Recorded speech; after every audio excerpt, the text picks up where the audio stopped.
ইতিহাস বিকৃতকৰণৰ সদায় প্ৰচেষ্টা চলে। এইটো একো নতুন কথা নহয়।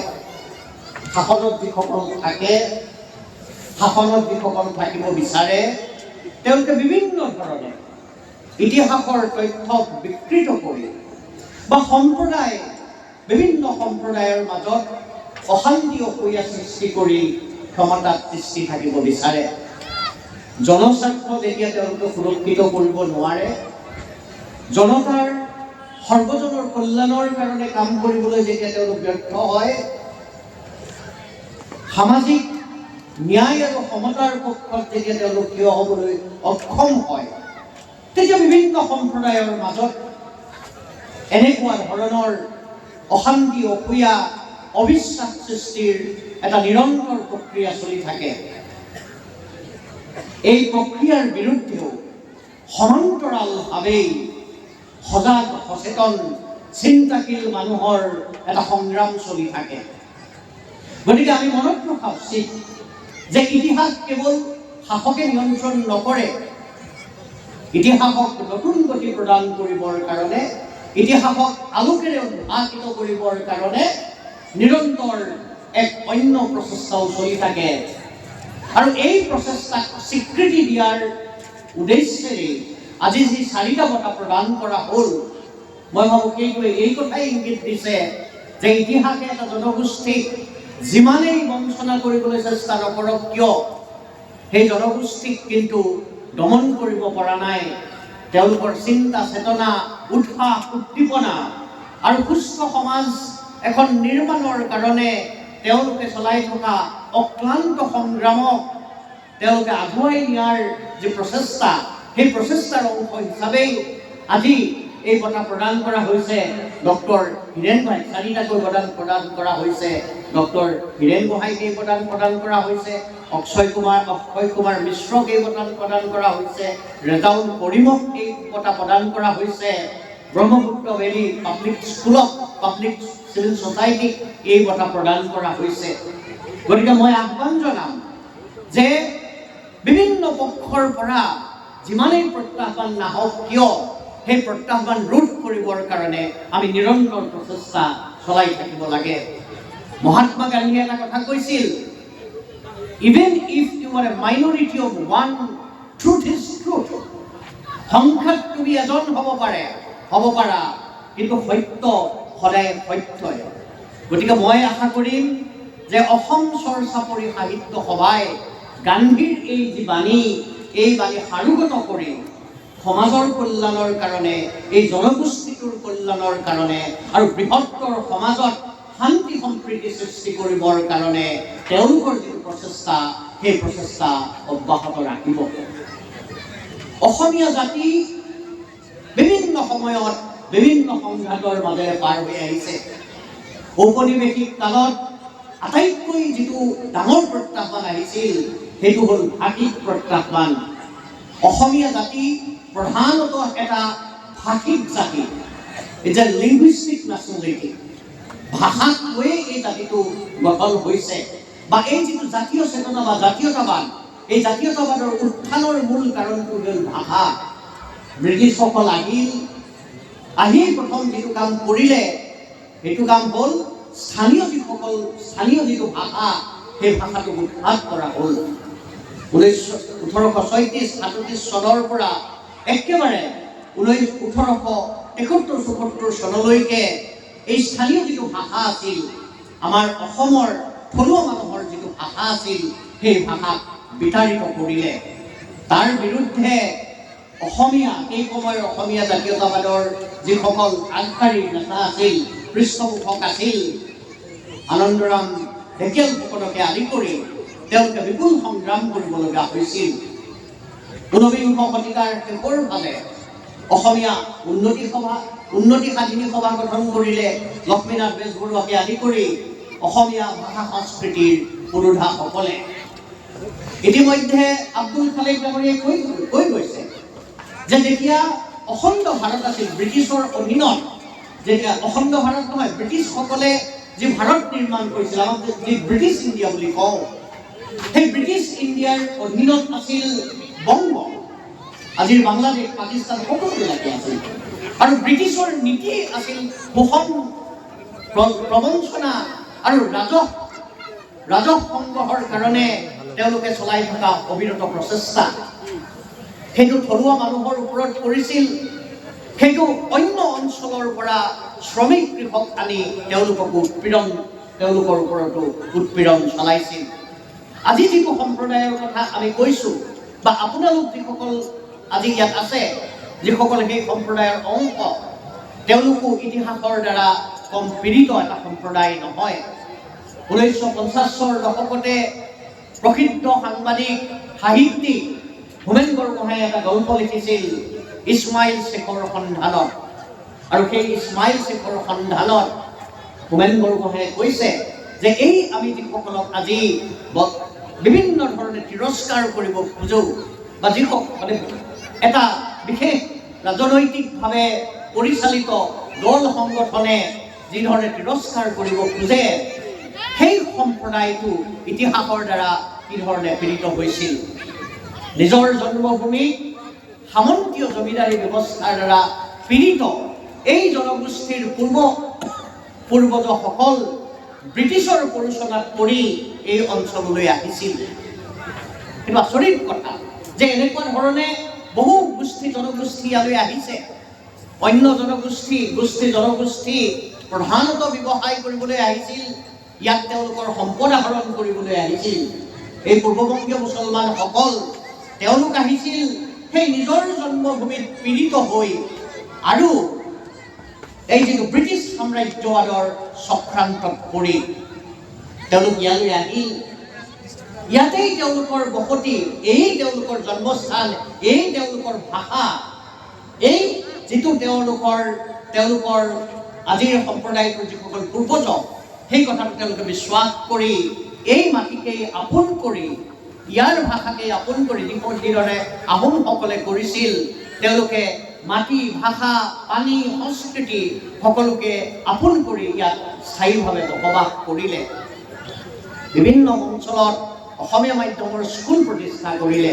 ওছমান আলীৰ কথা আজি কোৱা হৈছে যে নগাঁৱৰ সেই আলিটেঙানী অঞ্চলত 1902 চনতে বোধহয় অসমীয়া মাধ্যমৰ স্কুল প্ৰতিষ্ঠা কৰা হৈছিল। 1924 চনত ME স্কুল হৈছিল, 1928 চনত হাইস্কুল হৈছিল। 1947 চনত তাত বৰথল দলৈগাঁও যিখন হাইস্কুল, সেই হাইস্কুল প্ৰতিষ্ঠা কৰা হৈছিল। অসমৰ বিভিন্ন প্ৰান্তত এই কথাটো হৈছিল। মই ইতিমধ্যে কৈছোঁ যে অসমীয়া জাতীয়তাবাদৰ প্ৰধান যিটো সৌধ, সেই সৌধটো যিহেতু ভাষা, গতিকে অসমৰ যিসকল জাতীয়তাবাদী লোক, সেয়া অম্বিকাগিৰি ৰায়চৌধুৰীয়ে হওক, অথবা বাগ্মীবৰ নীলমণি ফুকনেই হওক, বা অন্যান্যজনেই হওক, তেওঁলোক সদায় শংকিত আছিল যে ভাষিক জাতীয়তাবাদ অসমত থাকিব নে নাথাকে। তেওঁলোকে যেতিয়া দেখিলে যে অন্য যিবিলাক লোক প্ৰব্ৰজিত হৈছিল, তেওঁলোকৰ অধিক সংখ্যকেই কিন্তু অসমীয়াক নিজৰ ভাষা বুলি নাভাবে। তাৰ বিপৰীতে পূৰ্ববংগীয় যিসকল মুছলমান বা বংগমূলৰ যিসকল মুছলমান, তেওঁলোকে অসমীয়া ভাষাটোক নিজৰ ভাষা বুলি ভাবিছে। আৰু সেইকাৰণে অম্বিকাগিৰি ৰায়চৌধুৰী, বাগ্মীবৰ নীলমণি ফুকন, তেওঁলোকে কিন্তু সংৰক্ষিণী সভা কৰিছিল। তেওঁলোকৰ চেতনাটো এটা হিন্দুত্বৰ ধৰণৰ এটা চেতনা আছিল। তাৰ পাছতো তেওঁলোকৰ বাবে গুৰুত্বপূৰ্ণ আছিল জাতি, আৰু তেওঁলোকৰ কাৰণে গুৰুত্বপূৰ্ণ আছিল এই ভাষিক জাতীয়তাবাদ। সেইকাৰণে অম্বিকাগিৰি ৰায়চৌধুৰীয়ে হওক, বাগ্মীবৰ নীলমণি ফুকনে হওক, আৰু বহুজনে অসম সাহিত্য সভাৰ বহুকেইগৰাকী সভাপতিয়েও সেইকাৰণে কৈছিল যে এওঁলোকক যদি আমি আদৰি নলওঁ, তেনেহ'লে কিন্তু অসমীয়া জাতি হিচাপে থাকিব নোৱাৰিব। অৰ্থাৎ আমাৰ যিটো জাতীয়তাবাদ, সেইটো ধৰ্মকেন্দ্ৰিক জাতীয়তাবাদ নহয়, সেয়া সাম্প্ৰদায়িক জাতীয়তাবাদ নহয়, এয়া ভাষিক আৰু সাংস্কৃতিক জাতীয়তাবাদ। আৰু এই ভাষিক আৰু সাংস্কৃতিক জাতীয়তাবাদক ধানবাদ কৰাৰ যে প্ৰচেষ্টা চলোৱা হোৱা নাছিল, এই কথা নহয়। মুছলিম লীগৰ যি ৰাজনীতি আছিল, মুছলিম লীগৰ ৰাজনীতি অভিশাপৰ দৰে আহিছিল, আৰু এই অভিশাপে আটাইতকৈ বেছিকৈ দগ্ধ কৰিছিল এই পূৰ্ববংগীয় মুছলমানসকলক। কিন্তু তাৰ বাবে এই পীড়িত লোকসকল দায়ী নহয়। যিসকলে ক্ষমতাৰ লিপ্সাত মুছলিম লীগ কৰিছিল, তেওঁলোকে তাৰ বাবে দায়ী। কিন্তু ইতিহাসত এনেকুৱা ঘটনাও আছে, এনেকুৱা তথ্য আছে যে যিসকলে মুছলিম লীগ কৰিছিল, যেতিয়া অসম পাকিস্তানৰ অংগ নহ'ল তেতিয়া কিন্তু তেওঁলোক অসম এৰি গুচি যোৱা নাছিল। ইতিমধ্যে আতাউৰ ৰহমানৰ কথা কোৱা হৈছে, ডক্টৰ হীৰেণ গোহাঁয়েও এই সম্পৰ্কে তেখেতে বঁটা গ্ৰহণ কৰি দিয়া বক্তব্যত এই কথা কৈছে। আমি যিসকলৰ কথা কৈ বা আজিৰ দিনত যিসকলৰ কথা কৈ অসমৰ ৰাজনীতি তোলপাৰ কৰিব বিচৰা হয়, তেওঁলোকৰ ভিতৰত এজন হ'ল ছৈয়দ ছাদুল্লাহ। ছৈয়দ ছাদুল্লাহে মুছলিম লীগৰ ৰাজনীতি কৰিছিল, কিন্তু তেওঁ থলুৱা মুছলমান আছিল। সেই ছৈয়দ ছাদুল্লাহ 1946 চনত যেতিয়া গ্ৰুপিং প্ৰপ'জেল আহিল, গ্ৰুপিং প্ৰপ'জেল সম্পৰ্কে অসম বিধানসভাত যেতিয়া বিতৰ্ক হ'ল, এই সম্পৰ্কে এটা ডাঙৰ বিতৰ্ক 2023 চনত আমাৰ অসম কাকতত হৈছিল, তাত ময়ো অংশগ্ৰহণ কৰিছিলোঁ। সেই 1946 চনত যেতিয়া গ্ৰুপিং বিতৰ্ক সম্পৰ্কে এটা প্ৰস্তাৱ উত্থাপন কৰা হৈছিল অসম বিধানসভাত, তেতিয়া মুছলিম লীগৰ দুজন নেতা আছিল।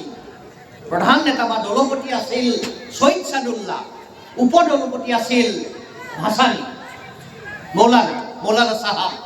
দুইজনৰ বক্তব্য বেলেগ বেলেগ আছিল।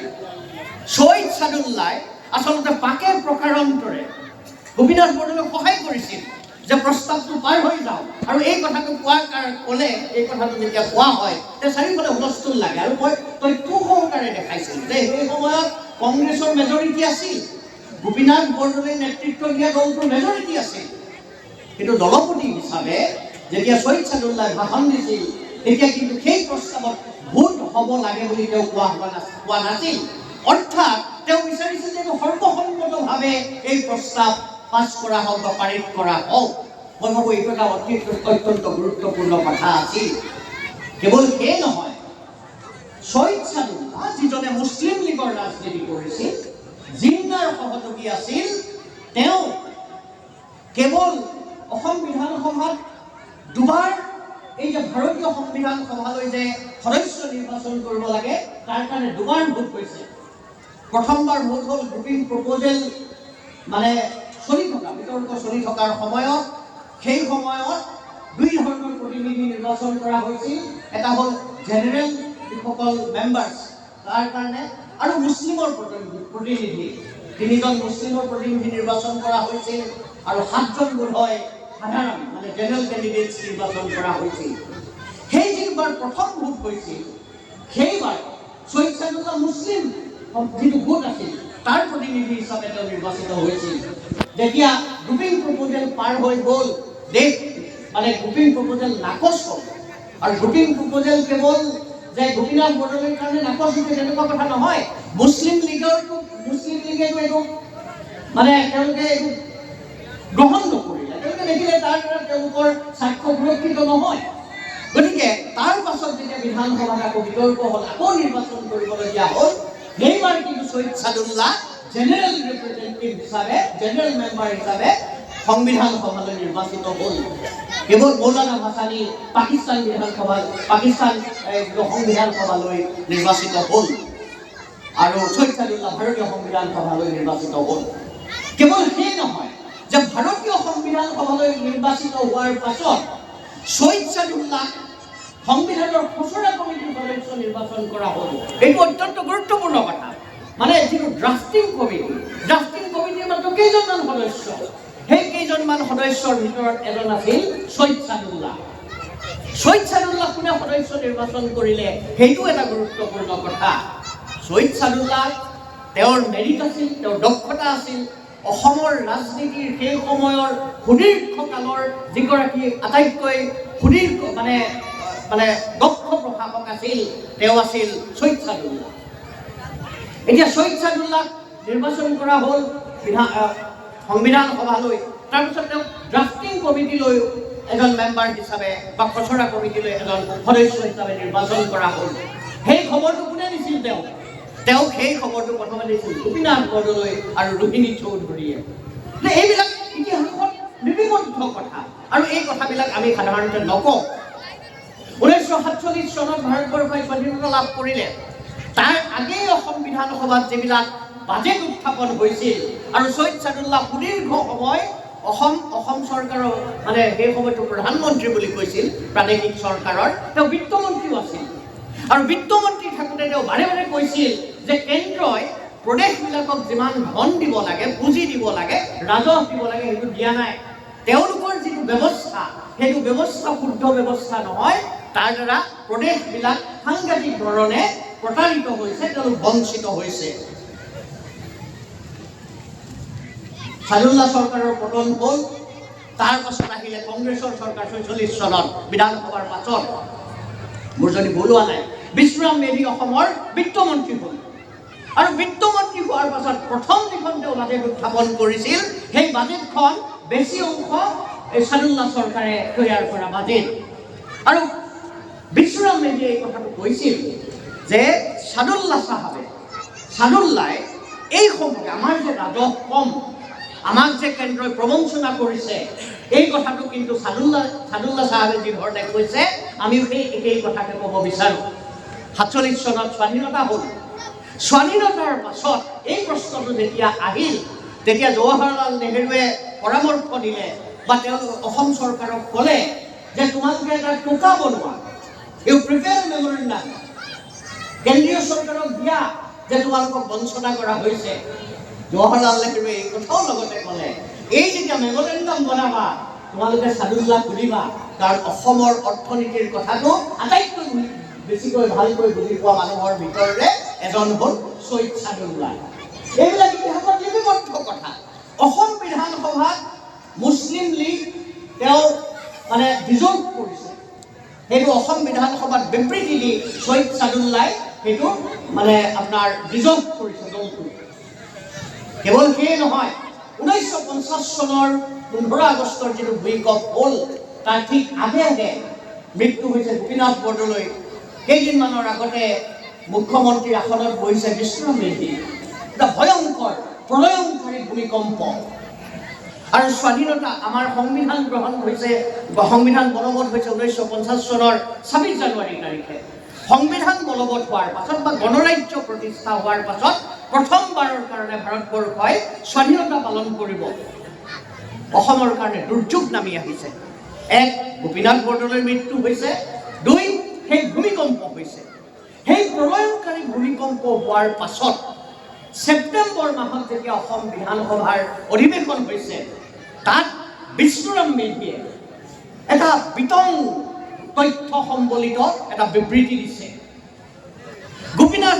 গোপীনাথ বৰদলৈ, চৈয়দ সাদুল্লাহ, বিষ্ণুৰাম মেধি আৰু বহুজন আছিল। এই তিনিজন আছিল অসম বিধানসভাৰ একেবাৰে তাৰকা সদৃশ ব্যক্তি। তেওঁলোকে যিবিলাক বক্তব্য ৰাখিছিল, তেওঁলোকে যিবিলাক কথা কৈছিল, অতি তথ্য সম্বলিত কথা কৈছিল। গোপীনাথ বৰদলৈ আছিল ধীৰ স্থিৰ, মানে সকলোকে লগত লৈ চলা ধৰণৰ এজন নেতা, সকলোকে সন্মান কৰিছিল।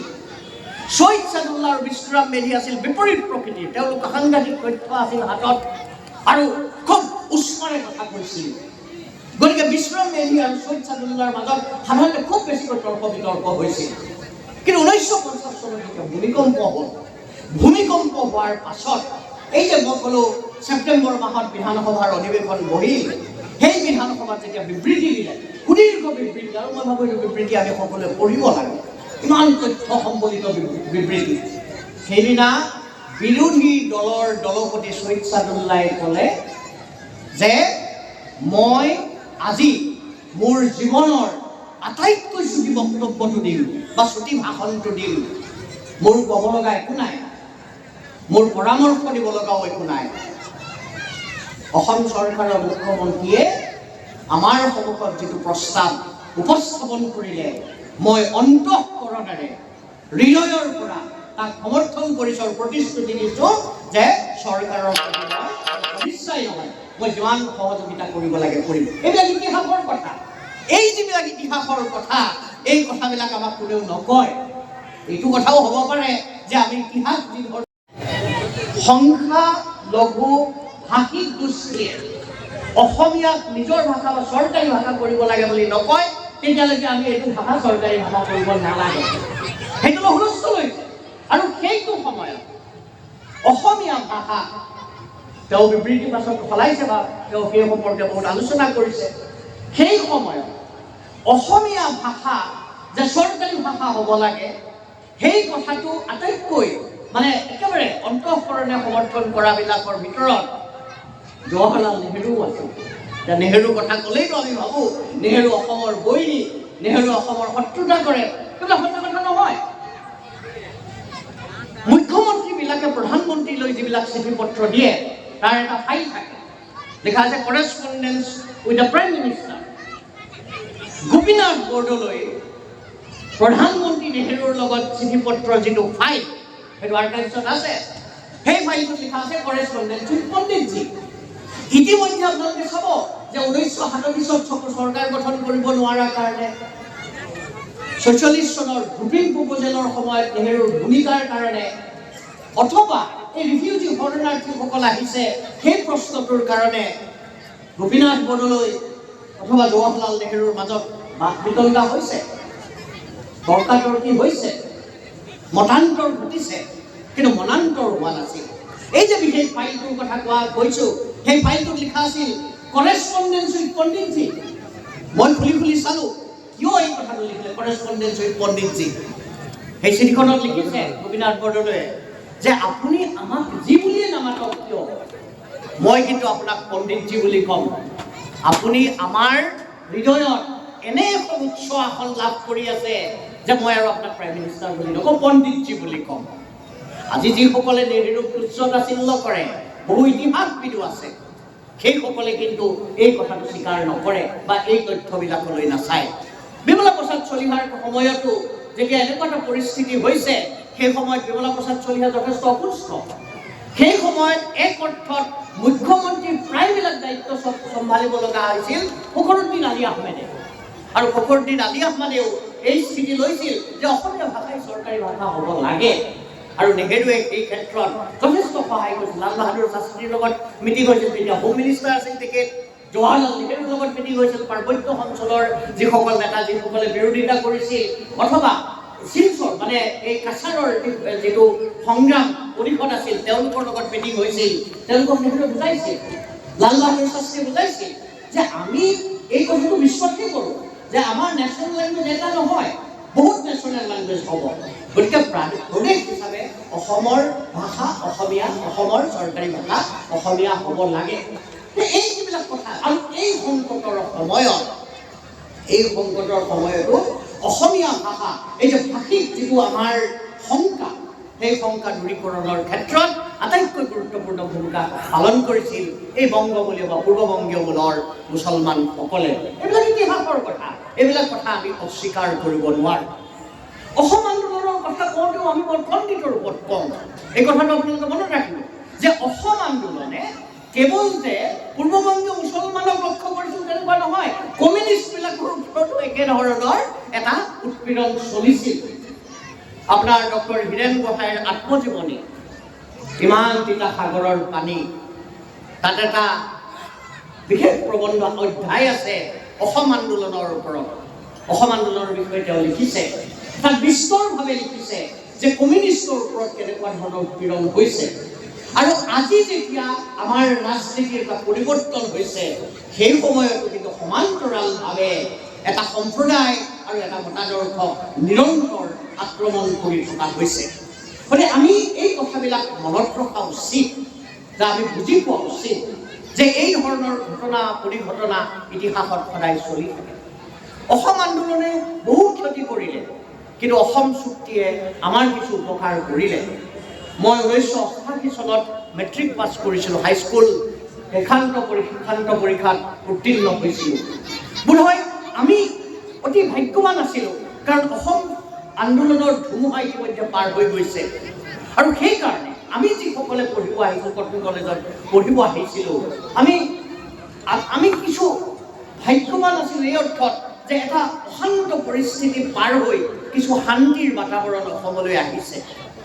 আৰু সেইকাৰণে আমি যিসকল লগত পঢ়িছিলোঁ কটন কলেজত, বিশেষকৈ আজি অসমৰ পৃথিৱীৰ বিভিন্ন প্ৰান্তত তেওঁলোকে কাম কৰি আছে। কোভিডৰ সময়ত 100 গৰাকী পৃথিৱীৰ পেথলজিষ্টৰ ভিতৰৰ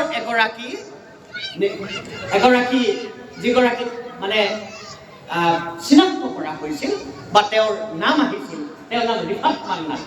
ৰিফাত মান্নান মোৰ সহপাঠী, এইকেইদিন তেওঁ ইয়াতে আছে, তেওঁ আমেৰিকাত থাকে। সেই ৰিফাত মান্নান মাদ্ৰাছাৰ পৰা পঢ়ি আহিছিল। যে এটাতো আমাৰ সেৱাৰ পৰা প্ৰথম স্থান যিসকলে লাভ কৰে, প্ৰথম দ্বিতীয় স্থান ৰিফাত মান্নান আছিল মাদ্ৰাছা, তেওঁ শিৱসাগৰৰ ৰিফাত মান্নান। সেই ৰিফাত মান্নান গৈ আমেৰিকাত এতিয়া তেওঁ চিকিৎসা সেৱাৰ সৈতে জড়িত এজন one of the very renowned pathologist. আমাৰ সময়টো সেইকাৰণে মই ভাবোঁ কিছু ভাল সময় আহিছিল।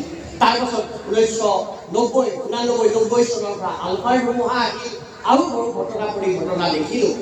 কিন্তু অসম চুক্তিৰ পৰৱৰ্তী সময়ত অসমৰ মানুহৰ মাজত এটা কনচেনচাছ হৈছিল, এটা সহমত উত্থাপন হৈছিল বা সহমত স্থাপিত হৈছিল যে আমাৰ যিটো ভাষিক জাতীয়তাবাদ এইটো আমি জীয়াই ৰাখিব লাগিব, আৰু 1971 ভিত্তি হিচাপে লৈ বিদেশী চিনাক্তকৰণৰ প্ৰক্ৰিয়া হ'ব লাগিব। তাত ধৰ্মৰ কোনো কথা নাই, এইটো এটা সাম্প্ৰদায়িক প্ৰক্ৰিয়া নহয়। আমি এতিয়া লক্ষ্য কৰিছোঁ সেই যিটো সহমত আছিল, সেই সহমতটো ক্ৰমে নাইকিয়া হৈ গ'ল। গতিকে আমাৰ বৰ্তমানৰ যিটো সময়, এইটো অতি জটিল সময়। কিন্তু মই আগতেও কৈছোঁ, even if you are a minority of one truth is truth, আমি সত্যৰ পথতে থাকিব লাগিব, সত্যৰ সন্ধান কৰিব লাগিব, সম্প্ৰীতি সৃষ্টি কৰিব লাগিব, সম্প্ৰীতিৰ হকে আমি নিৰন্তৰ প্ৰয়াস কৰিব লাগিব। সম্প্ৰীতি বিনষ্ট কৰিবলৈ চেষ্টা কৰিছে, কিন্তু সমান্তৰালভাৱে মনত ৰাখিব যে গৰিষ্ঠ সংখ্যক মানুহ, হিন্দু মুছলমান সকলোৰে মাজত কিন্তু এটা শংকা আছে। এনেকুৱা ধৰণৰ বিষপাস্ত্ৰ যদি আহে, আমাৰ ভৱিষ্যত সুৰক্ষিত নহয়। গতিকে এনেকুৱা কথা নহয় যে চাৰিওফালৰ পৰা এটা সাম্প্ৰদায়িক উত্তেজনা আহিছে।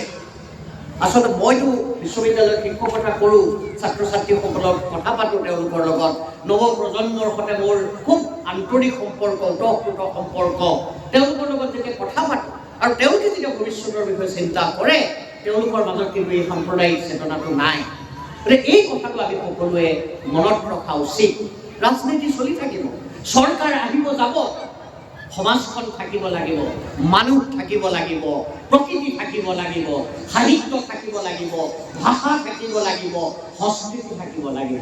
আমি যাতে এই কথাটো সকলোৱে মনত ৰাখোঁ, সেই আহ্বান মই আপোনালোকৰ ওচৰত ৰাখিছোঁ। এটা কথা চাব, বহু পৰিৱৰ্তন হৈছে যে অসমৰ মূলসুঁতি চহৰীয়া অসমীয়া মধ্যবিত্তৰ সন্তান এতিয়া অসমীয়া ভাষাৰ স্কুললৈ, অসমীয়া মাধ্যমৰ স্কুললৈ নাযায়। নোযোৱাৰ কাৰণে সেই চহৰীয়া মধ্যবিত্ত একমাত্ৰ দায়ী নহয়। মই মোৰ সন্তানকো অসমীয়া মাধ্যমত পঢ়াব নোৱাৰিলোঁ। মইতো ভাবিছিলোঁ পঢ়ুৱাম।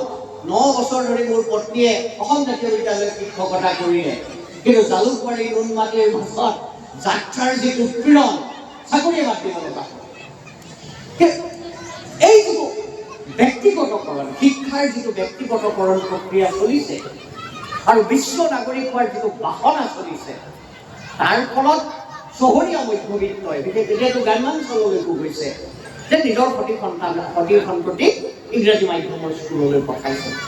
তেনে এক পৰিৱেশত এই সম্প্ৰদায় যিবিলাক অঞ্চলত আছে, অধ্যুষিত যিটো অঞ্চল, তাত এতিয়াও অসমীয়া মাধ্যমৰ যিবিলাক বিদ্যালয়, সেই বিদ্যালয়বিলাক সজীৱ হৈ আছে। মই এখন বিদ্যালয়লৈ গৈছিলোঁ, 1947 চনত প্ৰতিষ্ঠা হোৱা বৰথল দলৈগাঁও, মই শুদ্ধকৈ কৈছিলোঁ আৰু, বৰথল দলৈগাঁও উচ্চতৰ মাধ্যমিক বিদ্যালয়, তেওঁলোকৰ মহাৰজত জয়ন্তী আছিল। 1800 ছাত্ৰ ছাত্ৰী আছে এখন স্কুলত, 1800 ছাত্ৰ ছাত্ৰী আছে। আৰু সেই স্কুলৰ যিটো পৰিৱেশ, ইমান ভাল পৰিৱেশ, তেনেকুৱা স্কুল পালে ময়ো মোৰ ল'ৰা ছোৱালীক, মোৰ সতি সন্ততিক অসমীয়া মাধ্যমত পঢ়ুৱালোহেঁতেন। তেনেকুৱা স্কুল নাছিল কাৰণে বাধ্যত কৰি ইংৰাজী মাধ্যমত পঢ়ুৱাব লগা হৈছে।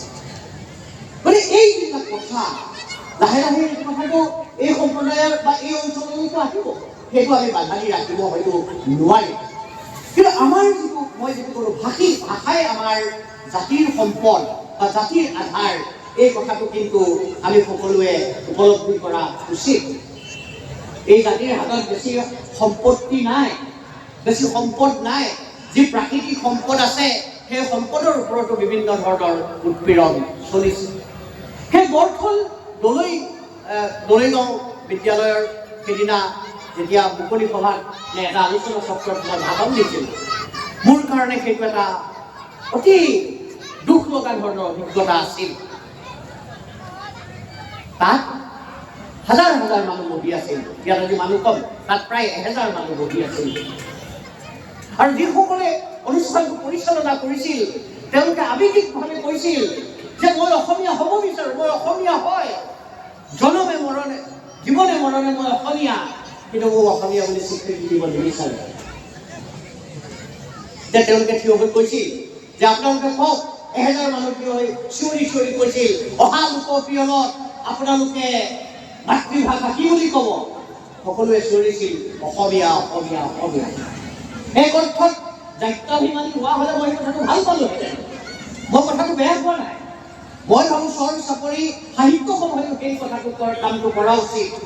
এতিয়া এই সম্প্ৰদায়ৰ মাজৰ পৰাও কিছু লোকে কয় যে আমি ভাষাটো অসমীয়া বুলি ক'ম নে বাংলা বুলি ক'ম।